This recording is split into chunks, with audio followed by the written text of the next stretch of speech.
Assalamualaikum warahmatullahi wabarakatuh. Ashamarkeekun jaallatamtoota kabajamtoota uummata Oromoo jirra jirtu bakkuma jirtanitti jaalalaa fi kabajaan keenya isin bahaa jiraatu jecha har'a illee yaada isin jaallattan jedhee waa yaadee jiruuf yaada haaraa qabattee isin dhufee jira. Yaada kana ammoo bakka jaallattan abdii qaba hin jaallattan jedhee yaadaallee inni kunillee maalidha dhimma nama hundaatu dhimma nama hundaa yoo jedhu waa'ee meeshaati. Meeshaa kanarratti gatii isaa ta'ee meeshaan kun immoo meeshaa akkamii akka ta'e namoonni baay'een na gaafatanii isa biraa naannawaa kam jirtaa jettanii irra deddeebitanii na gaafatan jechuudha. Garuu koomentii sanirra isin koomentii keessa ilaalaa irra hojjetaara jechuudha. Namoota hiikaa barbaadaniif illee hiikaa akkamii akka barbaadan irratti koomentii dubbisaa koomentii keessaniif deebii deebisaa jira. Garuu koomentii nama kanaa guutuu akkataan deebisuun baay'ee nama mijatu isa kana jechuudha.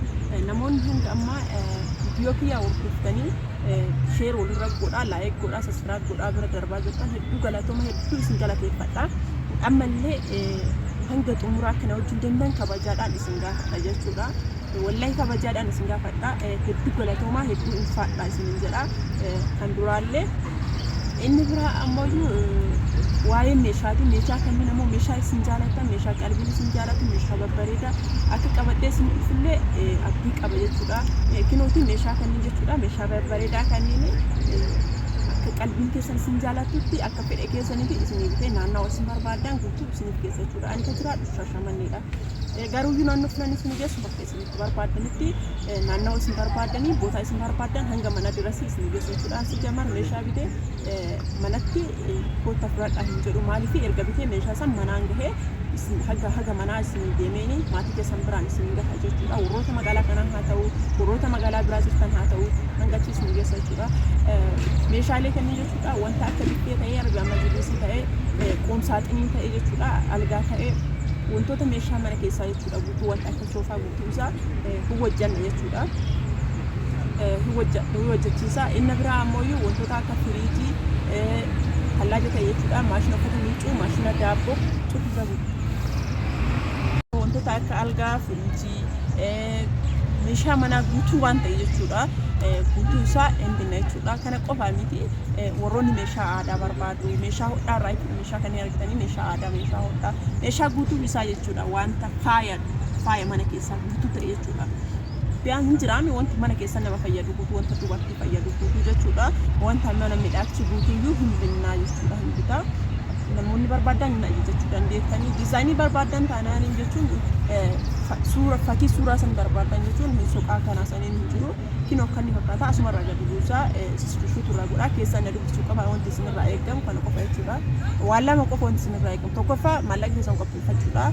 Lammaffaa ammoo yaada garaagaraa yaada qabdan irratti meeshaa maraxattanii meeshaa keessan filattanii ergachuu qofa jechuudha. Kana qofa miti meeshaalee filannoo barbaadan isin gargaara jechuudha. Asirraa buufattanii itti fayyadamuu dandeessan jechuudha. Isa kana jechuudha. Inni biraa ammoo meeshaa gatii madaalawaadhaan binnaa akkuma isin beektanii garuu meeshaan babbareedaa kanneen meeshaan na bira hin jiru meeshaa orijinaalidha. Meeshaa sirrii orijinaalii ta'e jechuudha. Meeshaan asitti binnu maalidhaa fi meeshaan gatiin kanaa gadi illee hin jira. Garuu yoo sumaa ta'uyyuu meeshaa gatiin kanaa gadi illee osoo jiruyyuu meeshaan orijinaalinatti wal caala jechuudha. Wanjiraami jechuun akkuma gatii wal caalu biraandiin isaallee wal caala jechuudha. Meeshaaleen biyya keenya illee akkuma biyya biraa biyyoota garaagaraa irraa seenaa jechuudha. Hindii irraa seenaa, Chaayinaa irraa seenaa, Turkii irraa seenaa, biyyoota garaagaraa irraa seenaa jechuudha. Kana waan ta'eef Itoophiyaa keessallee akkuma biyyoota biraa Itoophiyaa keessallee biyyoota garaagaraatti seenaa. Kana waan ta'eef meeshaan isin ilaaltanii bitachuu qabdan gatii erga birriin keessan baate irraa gatii isaa osoo hin taane isin ilaaluu qabdan yeroo baay'ee meeshaadha jechuudha.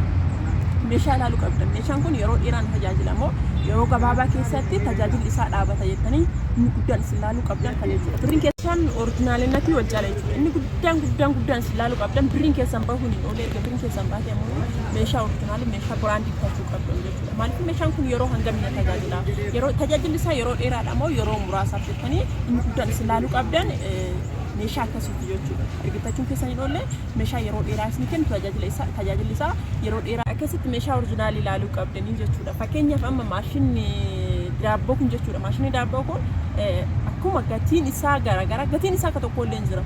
Akkasuma gatiin isaa garaagaraa illee hin jira. Garuuyyuu biraandiin isaa illee wal caala isin beekuu qabdan jechuudha. Biraandiin isaa amma fakkeenyaaf kan biyya alaa irraa dhufee Itoophiyaatti gataxxamamu hin jira jechuudha. Biyyalarraa dhufe garuu Addis Ababatti walitti deebi'utu jira jechuudha. Meeshaan daabboo kunuyyuu biraandiin isaallee oriijinaalii isaallee akkasuma wal caala. Fakkeenyaaf tokko ka daabboo gubullee hin jira jechuudha. Baatiraan isaa sun argitanii ka daabboo gubullee hin jira jechuudha. Ka baatira lamaatu jira, ka baatira sadiitu jira. Isa kana sirriitti ilaaltanii bitachuu qabdan jechuudha. Namoonni tokko gatiin boota akkanaatti akkana boota akkanaatti akkana jettanii namoonni akkasii sun illee jiraachuu dandeettanii garuu gatiin meeshaa isaa biraandiinaatti ilaaluu qabdan. Dhugama isinitti himaa jechuudha. Ani garuu hin beeku an gara kiyyaa hin beeku jechuudha.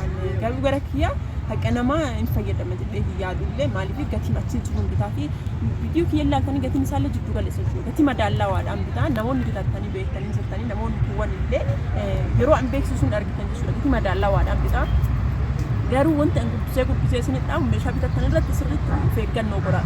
Maashinni firiijiin jechuudha. Firiijiin darajaa baay'ee qaba. Akkaataan isaa garagara. Firiijii ta'eef miti. Firiijiin darajaa baay'ee qaba. Firiijiin darajaa baay'ee qaba. Akkanumatti yoo ilaale sadarkaa illee akkasuma gatiin isaallee wal jaala akkasuma oriijinaalatiin isaallee wal jaala. Warroonni beektanii ana caalaa beektan jedhee yaada. Ijoolleen keenya biyya alaa jirtan hin argitanii ana caalaa beektan jedhee yaada. Firiijiin callisee zimbiloon tokkollee hin jira. Sadarkaa baay'ee qaba firiijiin wallaahi dhugaa sadarkaa baay'ee qaba. Deebi'aan mallee ooviniin jechuudha. Ooviniin sadarkaa baay'ee qaba. Ka silindariitu jira, ka maabiraatiitu jira. Inni kuniyyuu jechuudha. Ka jalaan qilleensa galchuutu jira. Silindariin kuniyyuu ka jalaan qilleensa galchuutu jira. Istoofiin gurguddichi dhaabaa sun jechuudha. Ka jalaan qilleensa galchuu jira. Ka zim jedhee hin galchine jira. Ka molokkoshaa bichaadhaan wanni molokkoshaa bichaan itti lokkosanii bichaa hojjetu jira. Ka duubaan ammoo istoofii lama qabuu fi afuudhaan ammoo molokkoshaa lamaatu jira. Akkasumaayyuu ta'ee garaagarumsi isaa eessatti beektanii garaagarumsi isaa battala jala. Namni baay'een kan hin beeknetu jira. Garaagarumsi isaa battala jala. Battala jalaan akkamitti jira? Battala jala argitanii boota baatiraan hin jiru. Baatiraa sanirratti wanta barbaadan itti buufatanii jalatti abbastan sun jiru. Achiin boota qilleensa galchuutu jira tokko. Ka qilleensa galchu boota qilleensa galchu qabu sun tajaajilli isaallee akkasuma yeroo dheeraadhaa beekaa kan. Ka qilleensa garuu gatiin isaa tokkuma wanti isin beekaa qabdan. Gatiin isaa tokkuma jechuudha. Ka qilleensa qabu sun fi kan qabne illee tokkuma. Garuu yoo oriijinaaliin inni tokkoffaan jedhamu isaan jechuudha. Ka jalaan boota qilleensa galchu jechuudha. Xiggi isaatitti hunda isaati jechuudha. Boota baatiraan galu san baatiraan jala galu san argitanii achirraa boota molokkoshaa inni mataa makiinaatu ni darba. Boota jala isaa kanarratti ka qilleensa galchu qabu jechuudha. Ka qilleensa galchu sun yeroo isaa maalii fi wanti wayii ka ukkaamamee akkas affanamee waan affanama wayiitu yeroo dheeraa kennamoo waan qilleensa wayii boota wayii qabu wayiitu yeroo dheeraa kennamu. Kana illee isinuu beekuu qabdan jechuudha. Kana illee isinii gala jedhee yaada. Ka qilleensa qabu santuyyuu oriijinaalidha. Isa santuyyuu bareedaadha illee isin jechuu barbaade. Garuu gatiin isaa tokkumaaf wanti isin beekuu qabdan. Kamtuyyuu garagara malee ka boota istoofii afurii ofirraa istoofii afurii madamdama afurii isan qabu argitanii inni sun guddiidha. Ka garuuyyuu madamdama lama qabaatee molokkoshaa ufafuudhaan lama qabu sun ammooyyuu hunduyyuu bifaasii qilleensa jalaan galchuu qabullee kan hin qabne illee tokkuma jechuudha isin beekuu qabdan. Deebi'ee mallee firiijii jechuudha. Firiijii yeroo maabiraatiin baddu ka tajaajila kennu jira jechuudha. Ofuma maabiraa jala keessaa qabu jechuudha. Waa ka ibsan ofuma keessaa qabutu jira jechuudha. Istoofiin jechuudha. Maannaa yeroo maabiraatiin baddutti tajaajila ofii kennu jechuudha. Akkuma maabiraatii kana jechuudha. Wanni cufanii banamtu jira miiknoo. Akkuma san jechuudha firiijiin ofii of keessaa qaba. Yeroo maabiraatiin baddee meeshaan achi keessaa hin tabalaanshu jechuudha. Wanta achi keessa jiru sun hin tabalaanshu akkuma yeroo maabiraatiin jirtutti tajaajila kan kennu jira jechuudha. Ka hin qabnetu jira jechuudha. Firiijiin tokko maaliif hafuuradha? Ka hafuura balleessuutu ka qabutu jira tokko jechuudha. Isin kana beekuu qabdu jira jechuudha. Wanti isin beekuu qabdan waa baay'eetu jira. Wantoota akkanaa kana beekuu qabdanii deebi'aa mallee soofaan jechuudha. Soofaan kun darajaa baay'ee qaba. Soofaan darajaa lama qaba. Darajaa lamaan jira. Oriijinaalii keemikaala qabutu jira. Kan hin qabnetu jira jechuudha. Isa kanallee sirriitti gurgurtanii beekuu qabdan jechuudha. Ijoolleen bitattan isa kana sirriitti beekuu qabdanii jechuudha. Wanti isin sirriitti beekuu qabdan kana jechuudha. Wal caala jechuudha. Innummaanuu wal caala. Innummaanuu carqiin isaallee wal caala. Arbamziliis illee wal caala jechuudha. Jechuun ispoonjiin isaa garaa keessaa sun illee wal caala carqiin illee wal caala. Sirriitti meeshaa yeroo bitattan irratti sirriitti beekuu qabdan. Fakkeenyaaf algaa qomsaaxinii biffee haa fudhannu. Kanneen yoo fudhanne jechuudha. Kunkursaatoo fi immideeffiin kan hojjetamu jira. imbideeffiin kan hojjetamu jira kumpusaatuun kan hojjetamu jira meeshaa erga birriin keessan bahuu hin oolle meeshaa orijinaalii laalaati meeshaa bareedaa bitadhaa isin jechuu barbaade yaadni kiyya akkanumaa yaada biraa yaada qabaattan isinillee koomentii irra naa barreessuu hin irraanfatinaa isin jedha yaada qabdanii koomentii irratti naa barreessaa yaada kiyya yoo jaalattan yoo hin jaalanne illee koomentii irra naa barreessaa isin jedha asumaan laayik saabskiraayib sheer gochuun irraanfatinaa uummata jaalatamaa fi uummata kabajamaa isin jaaladhaan af jiraadhaa isin jedha hedduu galatooma.